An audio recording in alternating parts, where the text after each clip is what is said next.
Good morning, students. Today, as usual, we meet again, and today we are going to learn about the new lesson that I have already asked you to read the material about news item tags. And today, I will be giving you in the form of the video, so you will be understanding about the social function, structure tags, and also the language features. Jadi kali ini kita akan membahas tentang pemahaman teks berita atau news item dari sosial fungsinya atau tujuannya, kemudian struktur teksnya, dan ciri kebahasaan dari teks ini.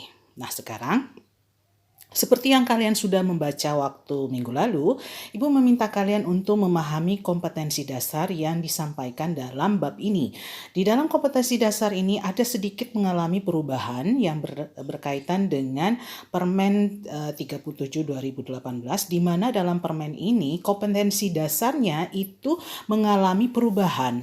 Karena di kompetensi dasar 3.4 itu dihilangkan dan untuk KD di 4.4 itu berubah menjadi pemahaman tentang menangkap makna secara kontekstual terkait fungsi sosial, struktur, dan unsur kebahasaan dari jenis teks news item. Nah, sekarang coba kalian memahami definisi dan tujuan dari news item. Ibu sudah memberikan pemahaman bahwa ketika kalian memahami tujuan teks, maka di sini dalam pemahaman ini definisi dan tujuannya itu sama ya. Jadi dia punya pemahaman adalah memberitakan kepada pembaca atau pendengar mengenai tentang kejadian sehari-hari yang dianggap layak atau penting untuk dikabarkan. Jadi ketika kalian membaca sebuah jenis teks yang berasal dari sebuah berita, nah itu merupakan news item. Sekarang perhatikan struktur teks dari news item yang diawali dengan newsworthy events. Apa itu isinya? Tentang headline atau kejadian inti dari sebuah berita yang disampaikan. Kemudian berikutnya adalah background events atau summary of the events. Jadi berisi tentang latar belakang yang meliputi elaborasi kejadian atau latar belakang mengapa kejadian itu terjadi dan melibatkan orang-orang yang ada di dalamnya, kejadian yang terjadi di tempat tersebut, dan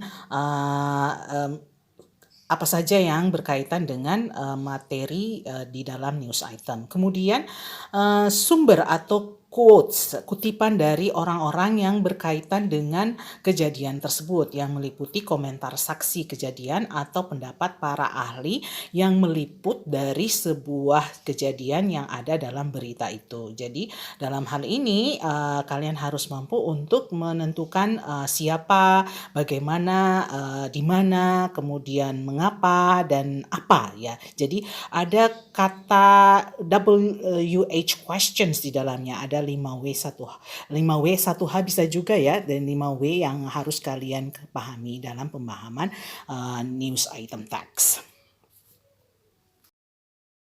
Now look at the example of the news item tax. It is about tenants' advice to obey regulation on apartment. Ibu sudah meminta kalian untuk membaca minggu lalu, jadi kalian sudah memahami bahwa the headline of that news itu adalah bagaimana para penyewa dari apartemen itu disarankan untuk mematuhi regulasi yang ada. Ketika Ibu garis bawahi tanda-tanda merah yang ada di dalam pemahaman ini merupakan pemahaman bahwa yang WH yang kalian sudah pahami, yang 5W itu what, who, where, when, and why, itu sudah merupakan yang Ibu garis bawahi ini. Contoh seperti kata Jakarta. Jakarta itu adalah where kan, di mana tempat itu kejadiannya. Kemudian who itu ada Fendi Ibu Hindar Said. Jadi di situ dikatakan bahwa siapa yang melaporkannya. Kemudian ada kalimat-kalimat komentarnya mengapa dia menyampaikan seperti itu. Kemudian when-nya itu juga disampaikannya di dalam pemahaman teksnya. Kemudian di dalam kata-kata ini juga itu sudah merupakan the quotation of that news given by the person in this text. Jadi ini merupakan juga kutipan dari beberapa kalimat yang disampaikan oleh Fendi, Ibu Hindar ya di dalam kalimat ini yang menunjukkan alasan mengapa si penyewa itu harus mematuhi regulasi yang ada di dalam penyewaan apartemen ya. Nah, sekarang kalian lihat analisa dari struktur yang sudah kalian lihat tadi. Di situ ada headline-nya, sudah jelas ya, tenants advised to obey regulation on apartment. Kemudian summary of events itu berupa background dari events-nya. Di situ berisi tentang who, where, what, and why. Itu yang ada yang di situ kalian bisa perhatikan bahwa who itu siapa saja di dalamnya. Ada building architect, di situ Fendi Ibu Hindar, kemudian ada tenants-nya, owner of the apartment, kemudian where-nya Jakarta, dan tempatnya adalah apartment building. Kemudian ada kata what. What itu adalah apartment living habits and regulation for tenants. Jadi di situ kebiasaan hidup dalam apartemen dan regulasinya bagi penyewanya. Kemudian why, di situ ada tenants are advised to obey certain regulation when living in an apartment as it is far from living in a landed house. Jadi di situ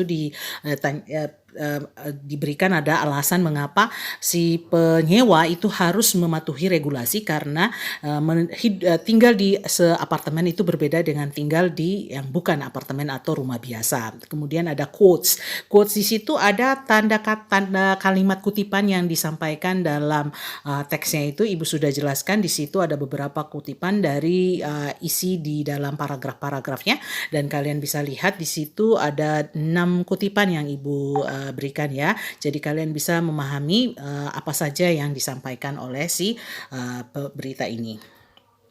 Nah, sekarang language features. Jadi ciri kebahasaan dari news item itu pertama adalah brief information. Informasinya itu ringkas yang dinyatakan dalam headline yang tadi sudah dijelaskan kan. Kemudian action verbs-nya. Action verbs-nya ini merupakan menggunakan kata kerja bentuk pertama. Karena kenapa?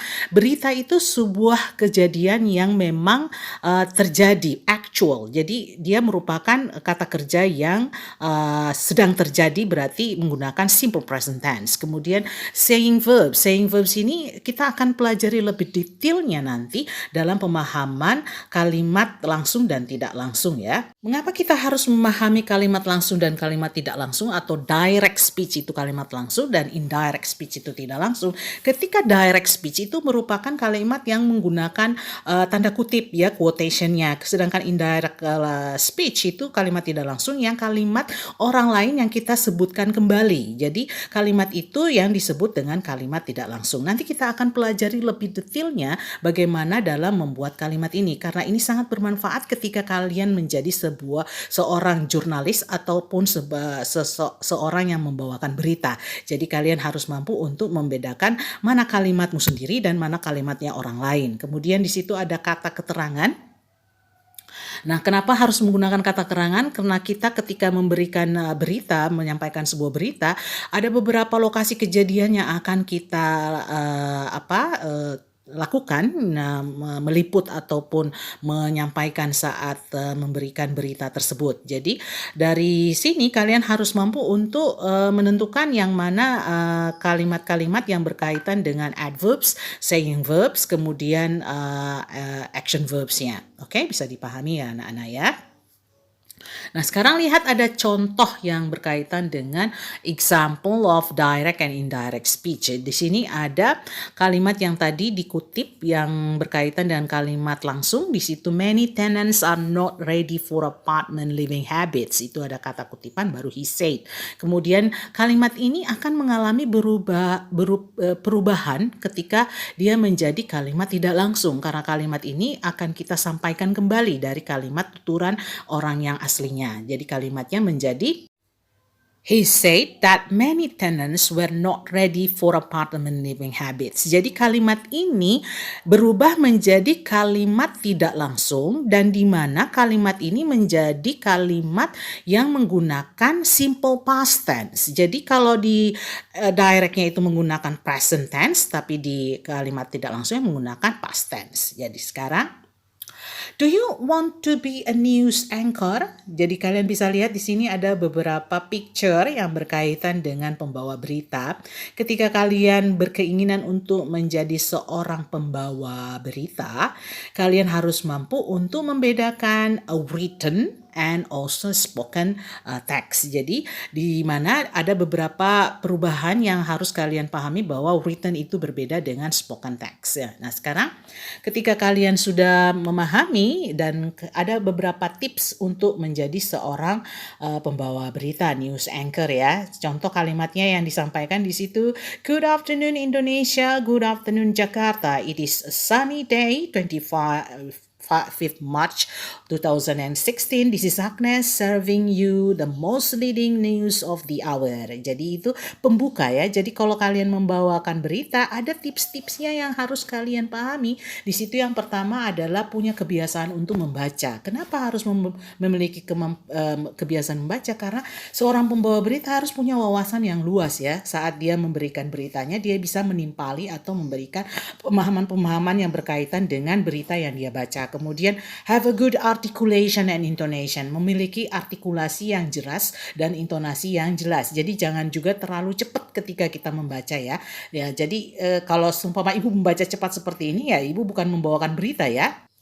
Nah, kalau kalian membawakan berita harus lebih menggunakan intonasi dan artikulasi yang lebih jelas. Kemudian you have to have a good eye contact. Jadi harus ada memiliki eye contact, maksudnya itu pandangan harus lurus, tidak boleh melihat terus ke bawah seolah-olah kalian membaca terus, berarti kalian tidak menguasai materi atau berita yang kalian sampaikan. Terus kemudian harus menggunakan gaya atau sikap yang baik saat membaca, karena kenapa? Kalian kan ditonton langsung di dalam orang lain kan. Kalau membawa berita itu harus punya gesture dan attitude yang bagus ketika kalian membaca berita. Jangan terlalu banyak gerak, sumpah terlalu banyak gerak itu kan bikin orang bilang kenapa itu pembawa beritanya dia seperti cacing kepanasan ya. Jadi itu ya. Kemudian you have to be calm and not rush in reading. Tidak boleh cepat-cepat dan juga harus tenang dalam membaca. Okay? So I think that is for today's learning, because next meeting I will be giving you a kind of understanding about the using of direct and indirect speech. So today we just only know about the things related to the news item. So I will see you again next meeting. Okay, see you. Bye.